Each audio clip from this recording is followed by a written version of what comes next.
Hello and welcome to Vibrant Lives podcast, a podcast dedicated to your health and well-being, featuring interviews with experts about nutrition, physical and mental health, and my 5-minute food facts series, short episodes where I discuss nutrition-related topics. I am Amanda Hayes, your host. I'm a former lawyer turned nutritionist, and I'm deeply curious about living and learning about how to live a healthy, active, and fulfilling life, which I would call a vibrant life. I love sharing what I learn from my guests with you to help you live your vibrant life too. Before I introduce today's guest, I will mention that although I will often be speaking with experts, any information or advice provided in Vibrant Lives podcast is not intended to be used to treat or prevent any injuries or medical conditions, and it is never a substitute for advice from your own health professionals. Today I am here for the third time with triathlete and running coach, athlete and author Nick Muxlow. Nick was my first ever guest, and I am sincerely grateful to him for that, for trusting me, as to be honest, I had very little idea about what I was launching myself into back then. In that episode we discussed Nick's first book, which was Journey to 100, How to Run Your Best 100-Kilometre Ultramarathon and Love It. Nick appeared again in episode number 48, where we discussed triathlon, and his second book, which was Journey to Kona, How to Finish Your Best Ironman Triathlon, Qualify for Hawaii, and Have Fun Doing It. Today, we're keeping it real and talking about running in a more general sense, rather than the more extreme endurance events. Nick's recent book is called Get Run Fit, Improve Your Running, Finish with a Smile.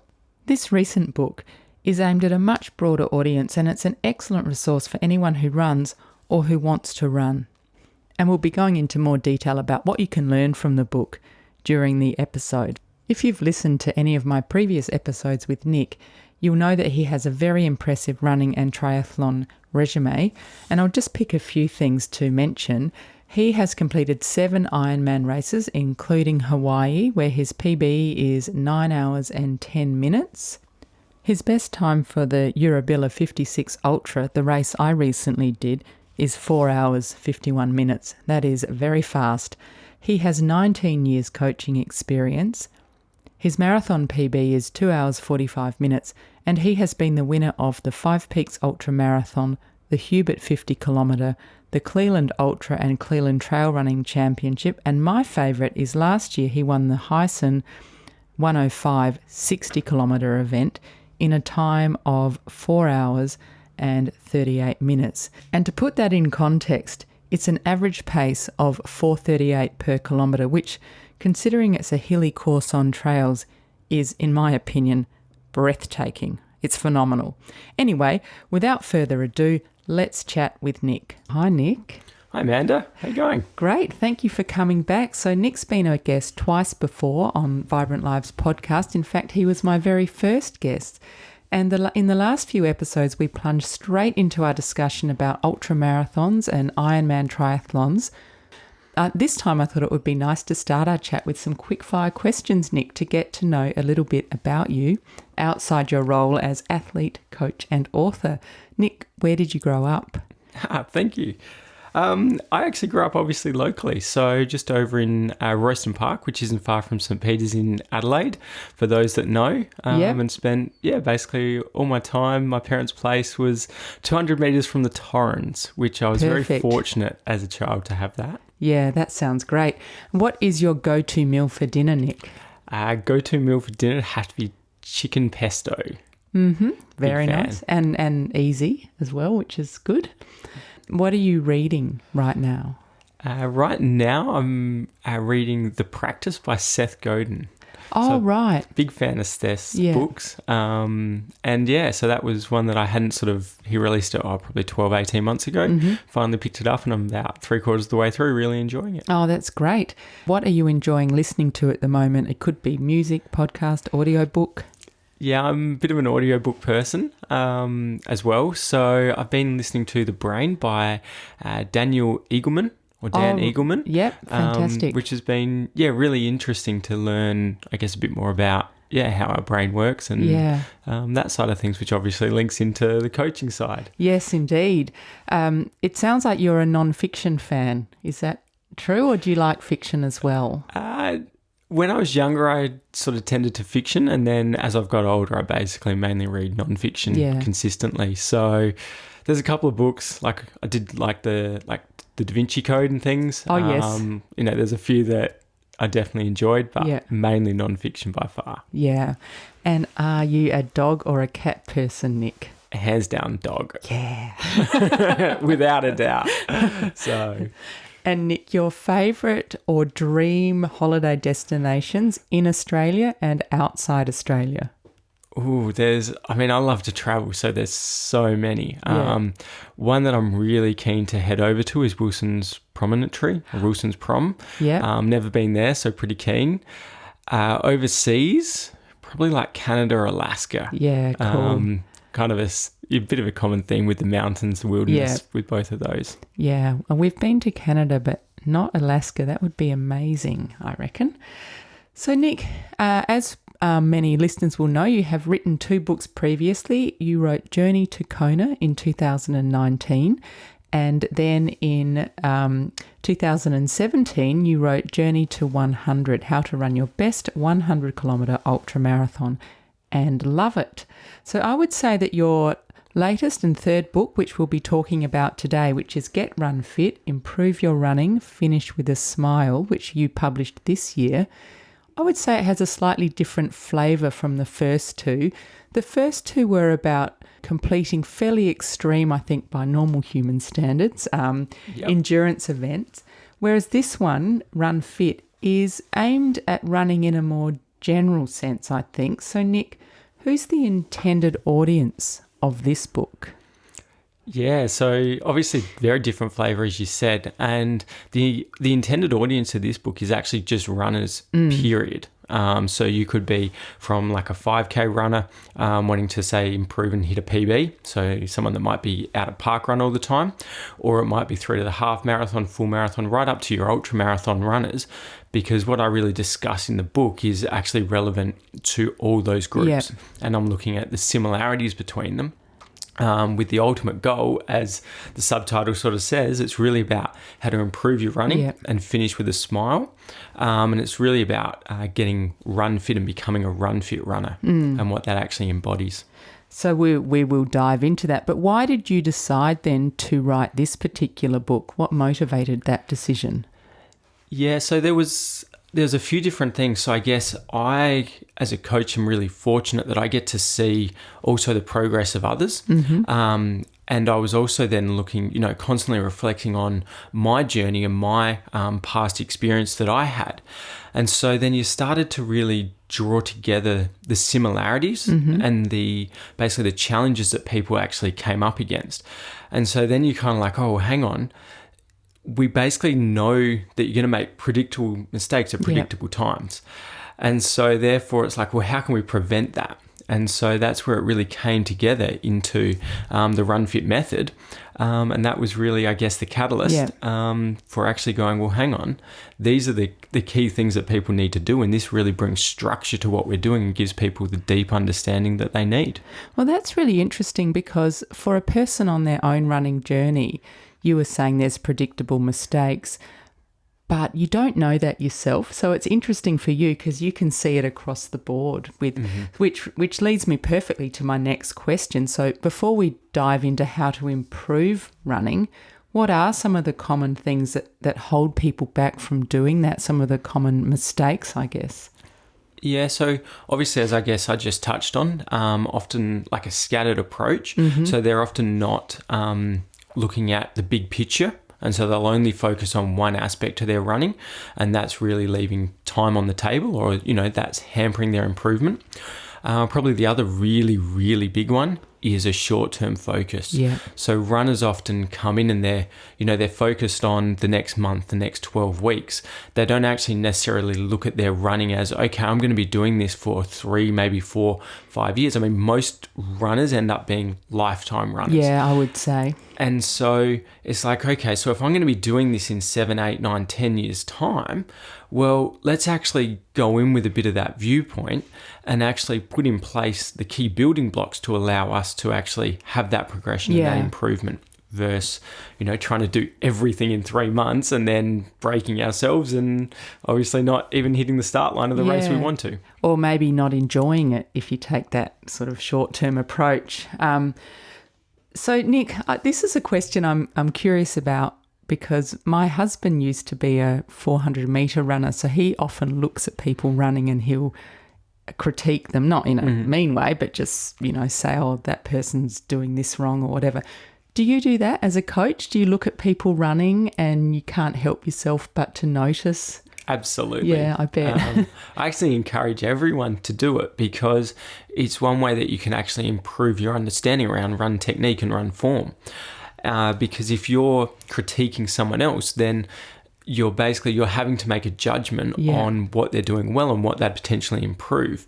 And you can transition that to your own running. So I think it's really a good way to go. Yeah, I find that interesting. I'm by no means an expert, but I do always look at other runners. First of all, I think, isn't it great that you're out there running? So, kudos to anyone who's doing that. But it is interesting to think, oh yeah, that person's wobbling their head around a lot or, various things. So you've already touched on this, alluded to this, but in the introduction to Run Fit, you say we need a clear and logical process to follow when it comes to running because there is a lot to think about. And that might surprise people that there is actually a lot of aspects to running. So to start with, I'd just like to touch on the mindset of running. So can you tell us why mindset is important to running? Yeah, so mindset is really the starting point because we've got to be able to understand that we want to progress and really coming back to the process. And so runners who then focus only on the race versus actually the goal, which is to become a runner, or as I would say, is to become a run fit runner, are actually then not necessarily focusing on the right thing. Yeah. Okay, so we could be improving in our training and doing really, really well. Now, we want you to obviously have a fantastic race, but other things could happen and you might flunk the race for whatever reason. Well, that doesn't necessarily mean that you haven't improved, okay? And so if someone then hinges all their worth and their improvement actually on the result of the race, then they can become disgruntled, okay? Whereas if we focus back onto the process and the process of improving, the process of actually learning the way of the runner, then that's what really, is a massive part of that growth mindset. The other thing is with the growth mindset is actually being open to ideas, okay? So we've obviously got a core set of beliefs that we currently hold. Well, are we open to actually changing those and improving them or putting a new set of core beliefs there that will serve us better in the longer term? And that can be really the other part that goes with that growth mindset. And so, basically those two particularly are the kind of the two that I really hinge on to start off with. Yeah, that is interesting, isn't it? Because when you think, if someone thinks I want to take up running or improve my running, mindset might not be the first thing that they think about, but clearly it's important. And then, Nick, what are the differences in sort of quite basic terms between running, training and racing? Yeah, so running, which anyone can do, I mean, we all do it, and that's absolutely fantastic. Really, I see that as, you might get home from work, you just go for a jog along the river that's near you, or you might go down to the esplanade near the water, wherever it is that you choose to go running. The difference then to training is you're actually you're doing a run with a particular focus in mind. So you're wanting to improve a particular aspect. Okay. Now that can have all the benefits of helping you de-stress, getting you out in nature, helping you connect with people. But there's also this additional element that is really a focus and a plan that you're working towards. And then racing is really, well, that's where we bring it all together. Yeah. So that's when you get to go and have fun on the day. Hopefully everything that you've been practicing and putting in place does come together. Yeah. But obviously if it doesn't, that's where we go back to our growth mindset, and we're obviously focused on the overall goal, which is to become run fit. I think what I like with a smile, I'd say. Yes, and what I like about that approach, Nick, is that if someone does go out to race and perhaps it doesn't go quite to plan, if you've got a long-term view, then you see it just as a bit of a blip or a learning experience rather than a failure, in quotes. Oh, yeah. Totally. That's really, to understand it more, who was massively influential for me was Dr. Carol Dweck. And her book called Growth Mindset, which is a fantastic read if anyone is interested in it. Amanda, being a little bookworm, I know you'll be onto that. Just written it down. So, yeah, basically that's where, if our whole identity is actually hinged on the race and we, in our own eyes, fail at that, then that can mean that we don't put ourselves in that position again, and that's where you can really run into the challenges. Whereas if we come back to, as I said, that process, and actually looking at what we did well there, and understanding that, well, maybe I've only been running for, say, a year for someone that's new to running, and you're potentially comparing yourself to someone who's been running for 10 years. Yeah. They've got a far bigger body of knowledge that they actually may have been exactly where you were 10 years ago. Okay, so you can't necessarily compare just on race results or that sort of thing. You actually need to go, well, if I want to become a runner, I've got to stick with this for, a period of time. Yeah, yeah. So, Nick, you've developed the Run Fit method, which is a specific process, and you outline that in your book. And it ensures the runner covers all elements required to develop to their full potential. And I like this because developing as a runner, as we'll clearly see, is about a lot more than simply going for a few runs every week. So, Nick, you've come up with 4 pillars for the Run Fit method. So can you describe briefly what they are? Yeah, definitely. So I really, you kind of have to obviously see the diagram, but imagine you were to put, say, 4 dinner plates down, 2 next to each other and then 2 underneath each other so that they all overlapped, and you'd have this basically space in the middle. So the first one is the game plan, the first dinner plate. The second one is the mindset. The third one is the skills, and the fourth one is the fitness. And collectively, where they all collide in the center, that's where we find a run fit runner. Okay. And there's basically 3 parts for each of those that I really unpack in the book. Yeah, which is amazing really, because 3 4s are 12, so 12 elements of becoming a run fit runner. Yes. Yeah. So Nick, I think it would be great to just to give everyone a flavour of your book, to take an example from some of those pillars and discuss that. So in the game plan, you talk about deliberate practice. So what's deliberate practice? So deliberate practice, this really hinges on my background as a teacher originally. And so it is the way that you actually go about improving a particular skill. So it's probably best actually illustrated with an example. So say there's someone that goes and plays pickup basketball. Okay, and they go and play basketball every, Wednesday night. Mm-hmm. They're going to improve, absolutely. Okay, but the player who then uses deliberate practice, we actually have found out will improve quicker. And what that would be is if that they went down to the court on their own and, for instance, took shots from the 3-point line. Okay, and they might choose to take 5 shots from 5 different points on the 3-point line. Now, when they take the first shot, they get the feedback about whether they executed the skill. Okay, so either it went in or it didn't. Okay, so they're getting that immediate feedback, and they're then able to use that feedback the next time they practice the shot. So they can then obviously do it again, and so on and so forth. And then they could move to the next point. So each time they're actually getting that feedback about whether they achieved their aim or their objective. And so that is actually deliberate practice. Yeah. Okay. So what we actually then need to do is we actually need to transition that across to our running and make sure that we're really improving our running through doing different training sets that bring in the deliberate practice. Yeah. Well, that makes a lot of sense, because using the basketball analogy, if someone's playing a match every Wednesday but not doing deliberate practice, they might do a couple of 3-point, shots and they may not go in or whatever, but you're not then analysing that and doing it again. Yes. Yeah. So, and that really then comes back to really what you said earlier about what's the difference between going for a run and training.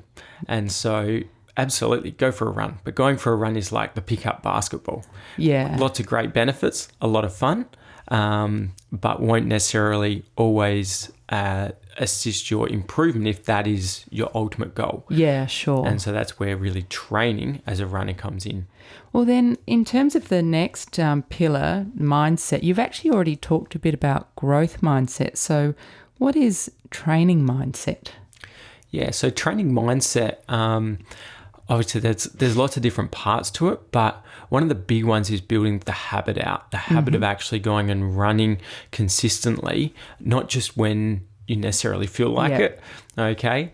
And, more often than not, runners actually can't wait to get out the door, okay? But there will be times when it's going to be wet or it's going to be hot or you're a bit tired or you've had work, okay? So that's probably one of the big things with training. The other thing really is, I guess, coming back to, again, that process. And really that's where you can see the growth mindset and the training mindset really kind of hinge together to work collaboratively. And I must say that having Nick as my coach really helps, because you do the thinking for me in that area. So I'm going out there and with a training mindset, and Nick will set a set for me with, hill running or whatever it is. And so I know I'm improving, but you've done the thinking, so that's great. And then skills is another one of the pillars. And the one that run form is part of that, but one I thought I'd like you to talk about, because I think it's really interesting for people to know about when they're running, is cadence. So what does that mean and how do we measure it?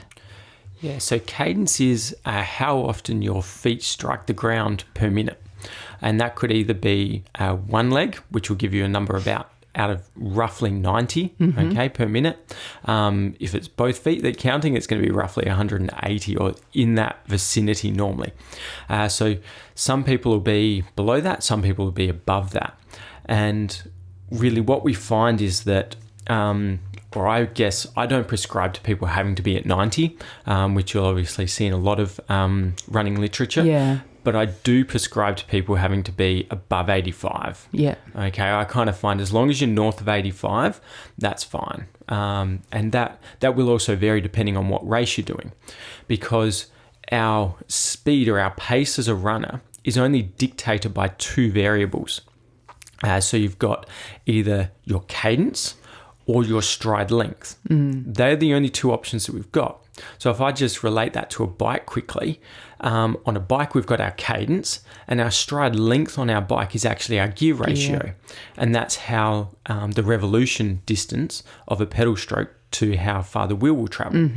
And so in running, that is our stride length, that is our gears. Yeah. And so they are the only two variables that we can change if we want to run faster. We either have to increase our cadence or increase our stride length. There's no other options. And there's obviously a real range of ways that we can actually go about doing that. Yeah, playing with those two. Yeah. And so because cadence is so important, because I find it's easier to improve someone's cadence as opposed to improving their stride length initially. Nick, you gave me some exercises a while ago to improve my cadence, and I think I had to count for 30 seconds how many times my right leg hit the ground. Yeah, absolutely. So I had first of all worked out what my cadence was, and then worked to, in my case, I had to increase it a little bit.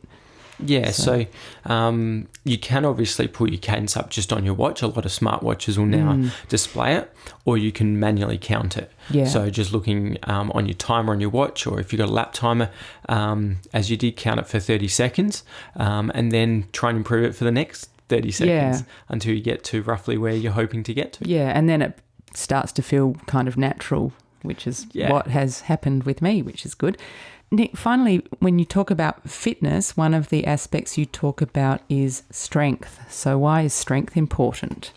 Yeah, strength are hugely important. This is where I guess I built this basically out of looking at the mistakes I'd made as a runner and actually as a triathlete, and also the common mistakes that I was basically seeing other runners do. And so as a younger triathlete, this was actually something that wasn't addressed for me. Sure. Okay. And that actually had a real limiting factor on my performance. And it wasn't until I moved to another coach that did this really well that I then saw that next breakthrough in my my training and ultimately my racing for me then. And so that, I guess that was the catalyst to then, as I look back, I've made these mistakes, as I said.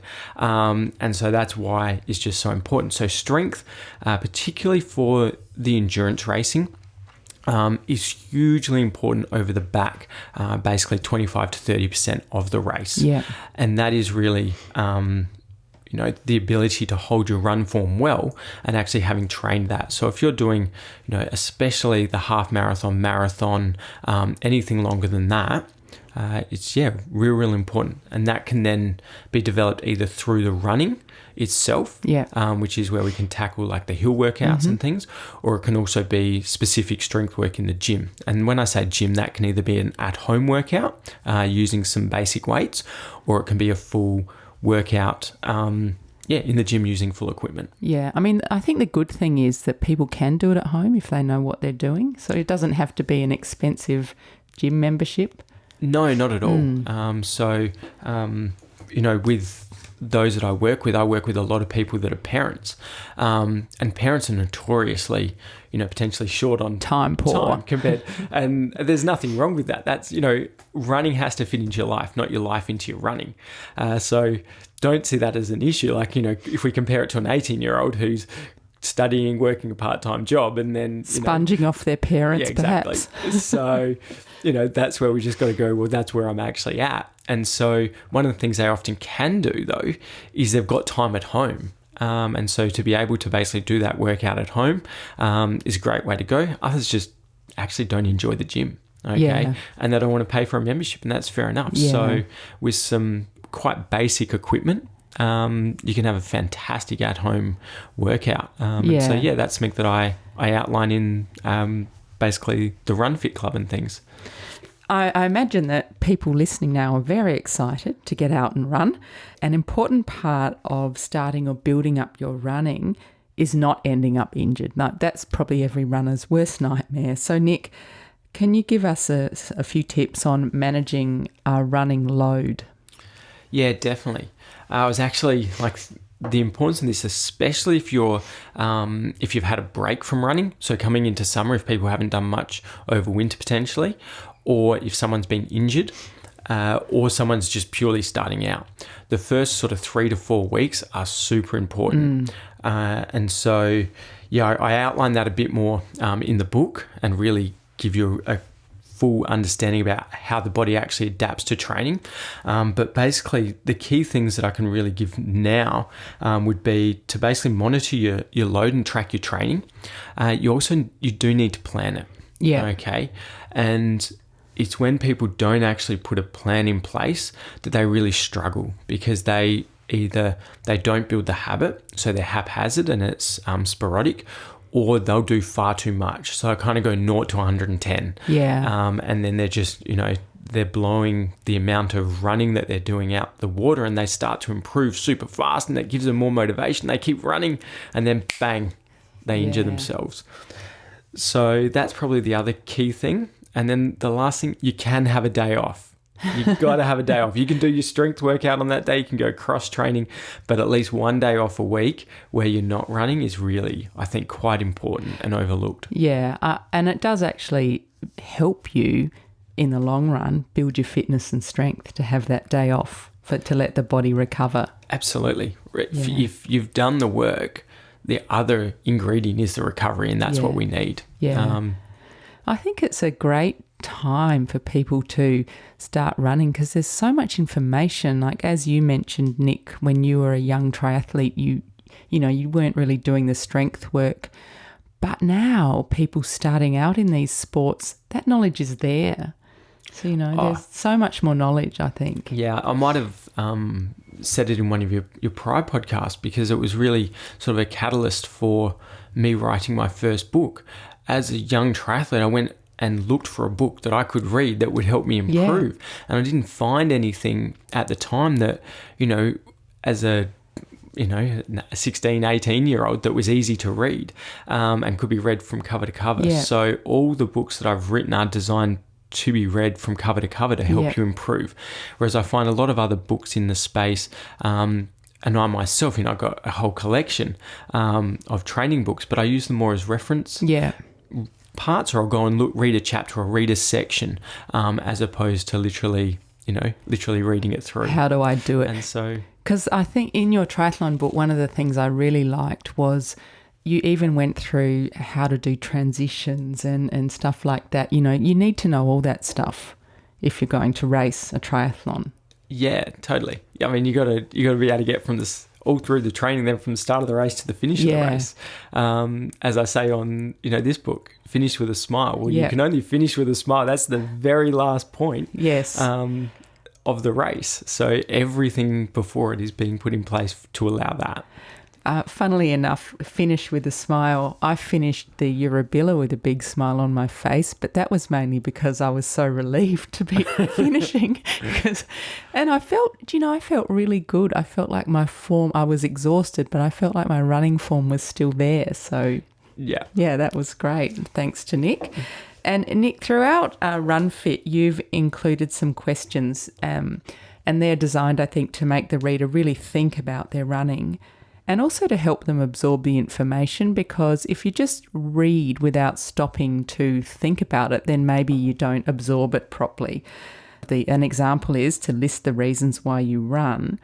So if someone wants to take their Run Fit journey further, what are some of the options that you offer? Yeah, thanks. I have a few different options. Probably a really good starting point is the Run Fit scorecard that I set up, which is scorecard.therunjourney.com, or just head to the websites. Yeah, and I'll put links. Are there. And that's a really good sort of like prompting spot to really get an understanding of how well you're starting to implement it. And then you can go, okay, well, hang on, I'm not doing a particular area. Well, let's actually focus and improve that. I also regularly run the Run Fit workshop online, and so that can be accessed from anywhere in the world. So basically last week we ran one in Australia. Next week I'm running actually one for a lot of the people that follow me up in the UK. Oh, cool. So I'm going to be up at 4:30 to get their time zone difference. So that'll be an early start for me. But yeah, basically I gradually aim to choose different time zones that suit runners in that part of the world. So keep an eye out for that. Oh, that's brilliant. Yeah, the final thing is obviously kind of like the pinnacle of what I've been building, which is either the Ultra Club for the ultra runners or the Run Fit Club for the road runners. And that's where I give you a personalised training plan and actually implement all this. So we've got a whole range of like run blockbusters. So this Wednesday night we're hearing from a professor of sleep. There's strength videos on the website. There's all videos to do with the game plan and building it out. Every week I have a coach talk that I really, get to talk to runners, and basically they tune in and ask me all the questions that I've been asked. Every single question I think I can imagine and more from runners, and basically they get the personalized feedback because that's something that's so important. And basically that's how it all comes together. So they're getting great results from it. I've had, park runners take their times from high 40s down to 35 minutes without being injured. Yeah. I've had ultra runners, go from finishing 12th to 15th to now being on the podium, taking an hour off their time. Wow. I've had half marathoners hit PBs, and they've been running for years. So it's getting fantastic results, but I still come back to it's about getting run fit. It's about improving your running, and it's about finishing with a smile. That's so rewarding, Nick, for you as, a coach and Run Fit creator to watch these people improving, which is your goal, obviously, with this. Yeah, absolutely. I mean, if you had have asked me my dream job when I was growing up, this is literally it. But I never thought that. Well, I didn't even know that I could do it then, and back then I wouldn't have been able to do it because obviously, internet wasn't even around, and it hinges on that. But yeah, it's absolutely fantastic to help people grow. And also that you've had so much experience now as well, which I think you probably need to be in this position because it's, pretty much any scenario, you've probably been through it yourself or know a friend that's been through it. So, you've got the direct knowledge. Yeah, absolutely. Like I didn't recognize myself, like the journey that I was on in terms of, I would love to have been a coach. I was coaching lacrosse from when I was, 15 years old. And I remember sort of being up at Burnside, which isn't far from here, and sort of being, everyone as an adult goes, well, what do you want to do when you grow up? And I'm like, well, I love coaching. I love playing sport. But, that wasn't something that you could see, well, actually I do need to be able to put food on the table. So I sort of did the closest thing, which was PE teaching. And while I was doing that, I was obviously myself immersed in triathlon, running, biking, swimming. And so now to kind of have that experience, to be able to share that with others is just, something I thrive on. Yeah, it's so great. It's such a valuable, you offer such a valuable resource to people who want to improve their running. And Nick, I just wanted to comment and note that Steve Monaghetti wrote the foreword to your book, and that's amazing. He talks about how your book is inspiring, and it's great to get such a rap from Aussie running royalty. So, well done. It must have made you feel good to have him do the foreword for you, so well done. Yeah, thank you. Nick, do you have a favourite runner, someone you like to watch running? Well, probably Kilian Jornet. Oh, he's amazing. By far just just an incredible runner. But I also have very much the adventure side of me. So when I went through doing my teaching, I'm actually outdoor ed trained as well.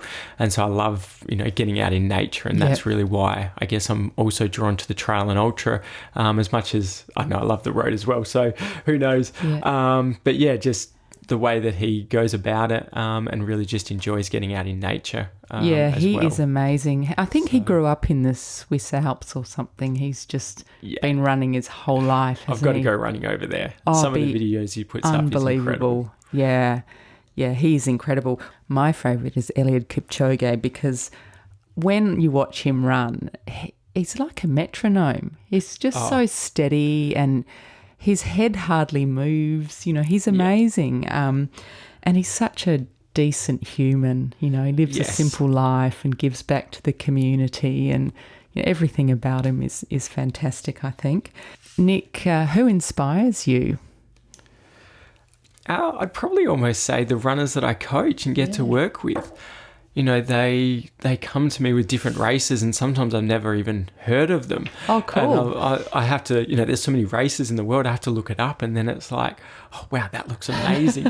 And then, I just see them improving and just enjoying it. And, that's probably what really drives me and just inspires me more than, obviously Eliud Kipchoge, what he's capable of. Yeah. There's a whole range of runners that are absolutely outstanding. But yeah, I guess they're not at the grassroots level. No. And so, yeah, I love, the mum and dad's runner, the new runner, the 18-year-old, the oldest athlete that I coach, 74, possibly 75 now, took up training 3 years ago and brought me on board to see their development. Like, that's far more inspiring to me than, I guess, because I'm closer to them and I see that that progression and you happen. get the feedback from it as well. Yeah. So that's probably what inspires me more than anything. Is there an age where it's too old to take up running if you're otherwise fit and healthy? No. So someone in their 80s, could they, if they wanted to? Absolutely. Yeah. If they wanted to, if I come back to if they've got the growth mindset and they're actually willing to become a runner, I certainly don't see why that wouldn't be the case. Yeah, amazing. Nick, as always, one of the final questions I like to ask is if you could recommend a few things for people to improve their wellbeing, what would they be? And previously you've said get off the couch, in other words, move, and then include high-intensity interval training in your running.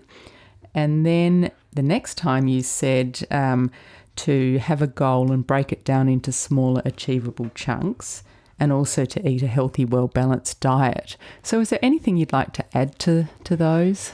Yeah, really, I guess, for me, if I look at, I guess the theme of this book is really taking that step back a little bit and looking at the big picture of what you're doing, whereas the others are very much the how-to books. Yeah. So I really, I sign off and I always come back to, I guess, what is really my values. And that's enjoy the adventure, embrace the challenge, and always have fun. Yeah. And whether you're a road runner, an ultramarathon runner, a triathlete, or anything else, if you really hold true to those values, then I find you can't go wrong. So I'd really come back to saying, make sure you basically do those things. So the adventure, go and do something you've never done before. Yeah. Push your comfort zones. Get out in nature, okay? For the challenge, again, challenge yourself to do something you've never done before, or go for a run in a place you've never been before, a bike ride in a place you've never been before, and then have fun. If you're not enjoying it and it's not fun, well then why do it? Go do something that is fun. Yeah. So I'd come back to that. But with the fun bit, sometimes when I'm running, I'm actually not having fun in that actual moment, like if I'm in pain or whatever, but the overall a feeling is fun. Like when you complete it, you feel amazing. And yeah, but that's the challenge. Yeah. So that's you challenging yourself and pushing that challenge. Life wasn't necessarily meant to be sitting in front of a TV eating popcorn the whole time or taking the escalators. Like we've lost, in my view, we've kind of lost sight of a lot of what can come from pushing our comfort zones. And, because of that, particularly kids at school, they're not happy to go to that uncomfortable feeling. Well, let's go there. Let's go. Okay, yeah, this is fine. Yeah, I can withstand it. I can do it. You come out. That's one of the reasons I like doing the Eurobilla race, because being in that headspace where you are physically uncomfortable, but you're pushing yourself anyway. And, you've done the right training, so you can do it without injuring yourself. I find that really interesting. And then once you've finished, you think, that was amazing. When can I do it again? Yeah. Yeah, that challenge. And so for me, that growth actually that happens in running also happens in a person's life outside of running. And so they've now got this concrete evidence that, okay, if I follow this plan, if I take small, meaningful steps, I can achieve this goal that I never thought was possible. And they then mirror that in their day-to-day life. So they start, tackling bigger things, or maybe they're then working towards a job promotion, or, maybe it's being, better father or husband, better, mother. Yeah. So, whatever it is for that person, they often see that parallel growth away from their running. We sound like running evangelists, don't we, Nick? Probably. And Nick, if someone would like to follow you or contact you or find out more about the Run Fit Club or method, what's the best way for them to do that? Yeah, definitely. So there's, I've got the runjourney.com for the road runners. I've got the ultrajourney.com for the trail and ultramarathon runners. And I've actually got the konajourney.net. I'm about to change it over to .com. Okay. So, but either way, it'll redirect you for the triathletes. Yeah, and wow. So, yeah, they're really the people I love to serve and love to help improve and get run fit and finish with a smile. Oh, that's brilliant. Well, we're both smiling talking about running here. So, Nick, thank you so much for being a guest on Vibrant Lives podcast again. It's always a pleasure to talk with you. Absolutely. Thanks for having me. And that was running guru Nick Muxlow. I'll put links to my previous episodes with Nick in the show notes. Thank you so much for listening today, and I hope you found my interview with Nick interesting and or inspiring. If you did, please share the podcast and tell your friends about it. And if you could take a minute to leave a rating on Apple Podcasts, that will help people find my podcast, and I'm always really grateful for any support like that. You can subscribe to Vibrant Lives podcasts on all good podcast providers like Apple Podcasts, Spotify, Stitcher, Google Podcasts, and you can also subscribe on YouTube. Please follow me on Instagram at vibrant_lives_podcast or on Facebook at Vibrant Lives Podcast, and check out my new website at www.vibrantlivespodcast.com. There you can subscribe to become part of the Vibrant Lives podcast community, and you can see the other things I've been doing, like book reviews of health-related books. So thank you very much for tuning in. Eat well, move well, think well.